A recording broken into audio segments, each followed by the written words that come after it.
Assalamualaikum warahmatullahi wabarakatuh. Sebelumnya perkenalkan kami di sini dari kelompok 8 ada Bagas Hendrawan, kemudian ada Putri Mekarsari, kemudian ada Fioni Noveliana, dan yang terakhir ada saya sendiri, Sekar Esti Dewani. Sebelumnya kami ucapkan terima kasih juga kepada dosen pengampu kita yaitu Bapak Johan Faladin MIKOM. Baiklah, di sini kami akan menjelaskan terkait employee relation dan kebetulan kami memiliki tema yaitu program pengembangan hard skill dan soft skill terhadap karyawan atau sebagai pegawai perusahaan, di mana hal ini bertujuan untuk meningkatkan atau memberikan motivasi kepada karyawan terkait pengetahuan. Nah, di sini kami akan mengambil sebuah studi kasus yaitu pada PT Freeport Indonesia yang berada di Papua. Sebelum masuk ke materinya, di sini saya akan menjelaskan mengenai apa sih employee relation itu. Employee relation itu merupakan sebuah strategi atau cara dari manajemen sebuah perusahaan yang mengatur antara karyawan dan juga perusahaannya. Nah, jadi dalam employee relation ini bisa dengan antar karyawan dengan karyawan atau karyawan juga dengan atasannya. Nah, jadi lebih tepatnya employee relation ini merupakan suatu strategi di mana untuk mengatur atau merangkul karyawan dan juga atasannya dari semua bagian level pekerjaan. Nah, di mana tujuannya itu untuk menentukan sebuah tujuan yang telah ditentukan oleh perusahaan. Nah, di sini saya akan menjelaskan terkait profil dari PT Freeport Indonesia. Nah, sebelumnya PT Freeport Indonesia ini merupakan salah satu perusahaan yang bergerak di pertambangan, yang mana sebagian mayoritas sahamnya itu dimiliki oleh Freeport, MC Moran Chopper, dan juga Gold's Inn.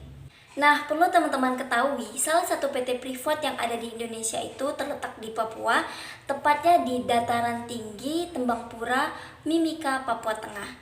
Nah, biasa itu dikenal dengan PFPT atau PT Freeport Papua. Freeport Papua ini merupakan bagian dari BUMN atau badan usaha milik negara yang berada di sektor pertambangan. Nah, masing-masing pertambangan dari PT Freeport ini salah satunya seperti Esberg itu sejak tahun 1967 dan juga Gasberg itu sejak tahun 1988, tepatnya di kawasan Tembangpura, Kabupaten Mimika, Provinsi Papua. Jadi teman-teman, Freeport Papua ini telah melakukan penambangan tepatnya di Tembangpura itu sejak tahun 1967, yang mana pada saat itu PT Freeport dan juga pemerintahan Indonesia telah melakukan kesepakatan di masa Orde Baru lebih tepatnya. Nah, kesepakatan itu disebut dengan kontrak karya atau Contract of Work Area. Nah, bagian selanjutnya yaitu terkait studi kasus bakalan dilanjutkan oleh teman saya yaitu Putri Mekarsari. Kepada Putri Mekarsari dipersilakan. Saya akan melanjutkan selanjutnya yaitu studi kasus. Dalam kasus PT FI ini tidak ada transparansi dari pihak perusahaan yang secara sepihak diekspos oleh karyawan PT FI ini. Dan di PHK menyebabkan pengurangan jaminan BPJS Kesehatan. Hingga saat ini setidaknya ada 8.000 karyawan, baik karyawan langsung dari PT Freeport Indonesia maupun pada karyawan perusahaan kontraktor terjebak pada situasi ini. Sementara PT Freeport Indonesia berdalih penurunan produksi menjadi dasar kebijakan cuti. Akibat dari situasi ini, setidaknya ada 7 pekerja meninggal dunia karena tidak bisa mendapatkan asuransi.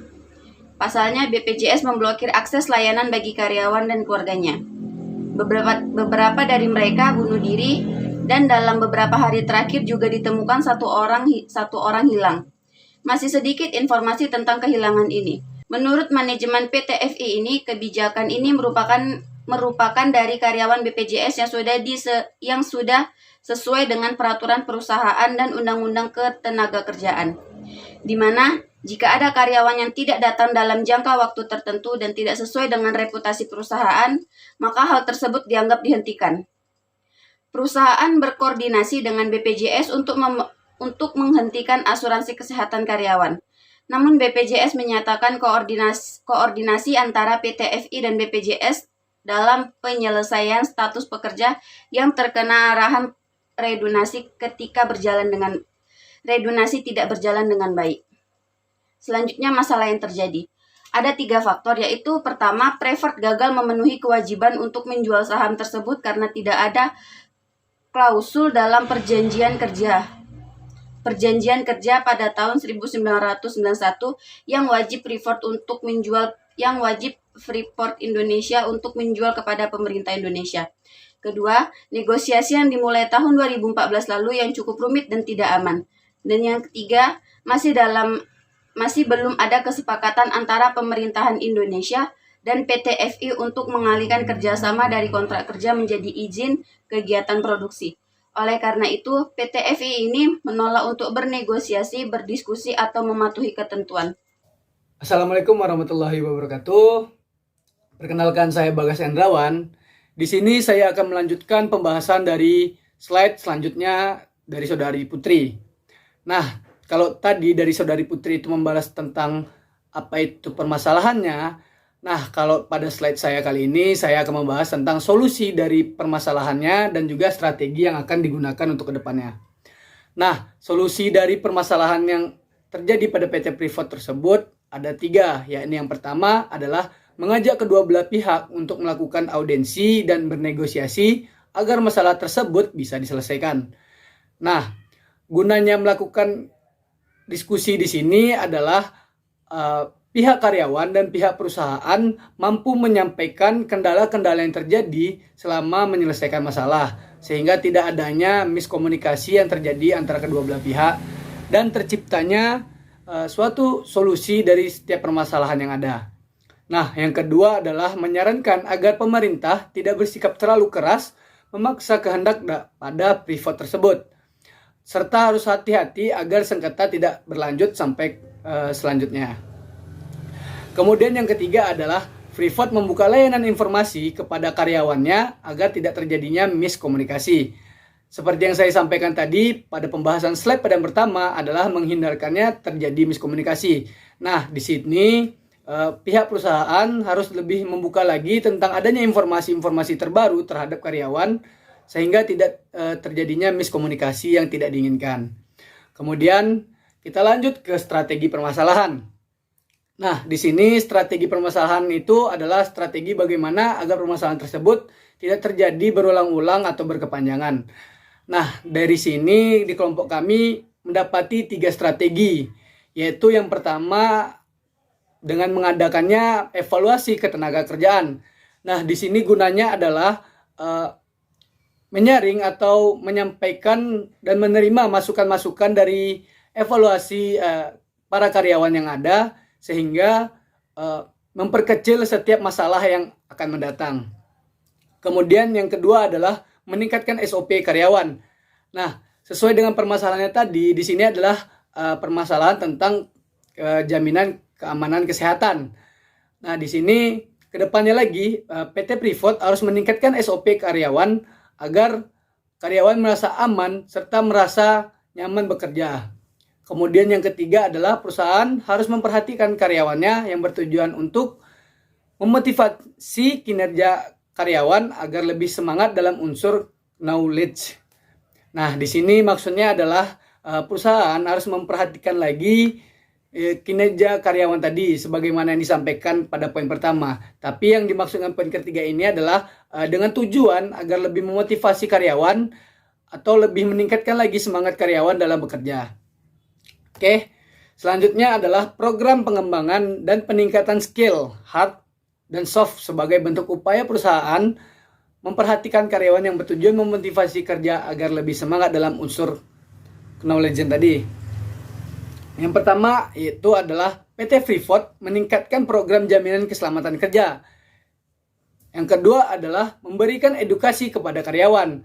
Nah, yang kedua ini maksudnya adalah di mana perusahaan memberikan edukasi atau melakukan sosialisasi terhadap karyawan sehingga menambah pemahaman akan situasi kerja. Yang ketiga adalah memberi rewards atau bonus kepada karyawan. Nah, maksudnya di sini adalah pihak perusahaan melakukan rewards atau bonus pada karyawan yang gunanya adalah demi meningkatkan semangat para karyawan untuk bekerja. Yang terakhir adalah memberi program tunjangan, itu tunjangan berupa kesehatan dan pensiun. Nah, di sini dengan adanya memberi program tunjangan tersebut termasuk dalam program pengembangan dan peningkatan sistem karyawan tadi. Oke, mungkin itu saja penjelasan dari saya.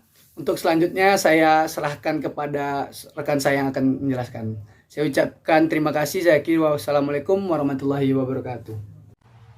Baik, saya akan melanjutkan hasil presentasi dari teman saya. Kesimpulannya adalah, putusan pengadilan yang memutuskan PT Freeport Indonesia tidak bersalah dalam kasus pemutusan secara sepihak status BPJS pekerja yang merupakan contoh dari kuasa korporasi dalam negara pengambilan hukum atas pelanggaran hak asasi pekerja yang dilakukan oleh korporasi multinasional seperti Freeport Indonesia menunjukkan dominasi kuasa korporasi di negara berkembang seperti Indonesia adalah kuat. Terdapat dua faktor yang menjadi kekuatan PT FI di Indonesia, yakni jalinan relasi bisnis dengan elit politik dan kontribusi terhadap pembangunan negara penerima. Kedua faktor kekuatan korporasi tersebut menjadi modal nilai tawar dalam negosiasi maupun pembelaan perusahaan atas sesuatu perkara. Selain itu, hak konstitusional yang dimiliki perusahaan menjadi nilai tambah dari kekuatan korporasi dan negara penerima.